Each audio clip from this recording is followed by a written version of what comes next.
Hi everyone, good morning. So ayan, right now, andito kami ngayon sa waiting shed ni Jenny. Inantay namin yung aming Grab dahil today ang uwi namin sa Pilipinas. Magbabakasyon ako for 1 week plus.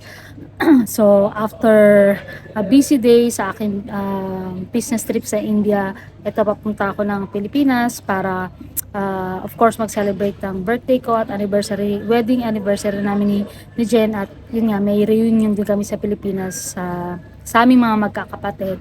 So ayan, 10:30 AM ang aming flight, and then siguro tatambay na lang muna kami sa airport. Doon na rin kami mag-breakfast para hindi na rin kami nagra-rush sa oras. Although malapit lang naman yung airport sa sa bahay namin. Pero ayun, tara, samahan nyo kami na magpunta na ng airport.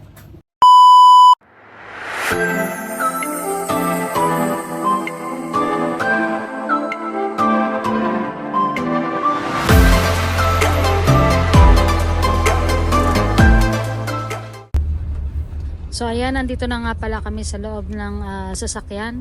Kung nakikita nyo, medyo madilim pa. Pero mabilis naman umaraw dito sa Singapore. So maya maya yan, maliwanag na ulit.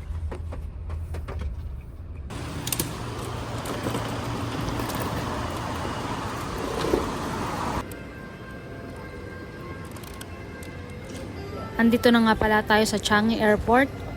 Wala pang masyadong tao, bakit kaya? Nakakapagtaka. Ayan, so right now, i-check muna namin yung weight ng aming luggage, kung sosobra ba kami sa aming bagay o hindi.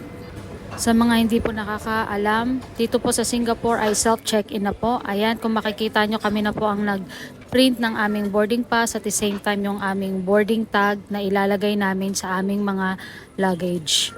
So right now, papasok na po kami ng immigration. So right after the immigration, ito po ang kanilang duty free. So ayan, right after nung duty free, ito yung mga area na pwede kang mamili, pwede kang tumambay, pwede kang umupo kahit saan mo gusto. Ayan, marami ka pang pwedeng mabili dito, pwede ka pang tumambay, magkape while waiting of course sa iyong flight.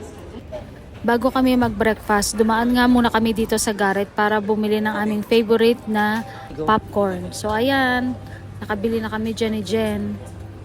Bukas na pala yung food court nila dito sa Terminal 4 sa taas. So tatry namin ni Jen na kumain. At ayan, nandito nga kami sa kanilang food court. Napakarami namang choices ng restaurant na pwede nyong mapagpilian. Or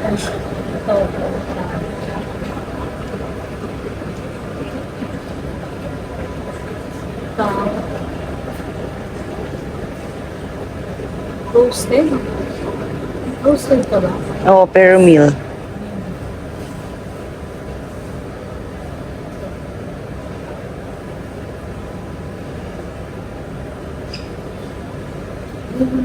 So, walang chicken, walang ano?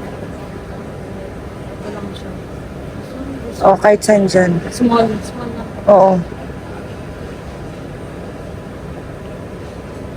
Hainanese chicken, roasted, hainanese vegetable.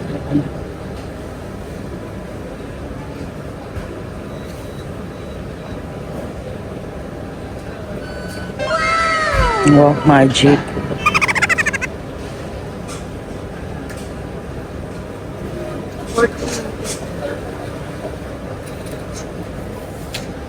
Okay. Nag-order pala ako ng Hainanese chicken, kay Jen naman ay roasted chicken. So ayan, rice is life, hindi ba?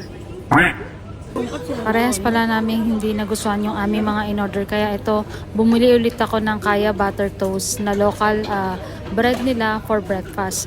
Masarap naman siya, legit naman na local taste, kaya ayan, ito na lang ang aking kakainin para naman mawala yung utak ko doon sa kinain namin na chicken rice. Tapos na pala kami mag-breakfast, kaya ayan, papunta na kami ngayon ng aming boarding gate.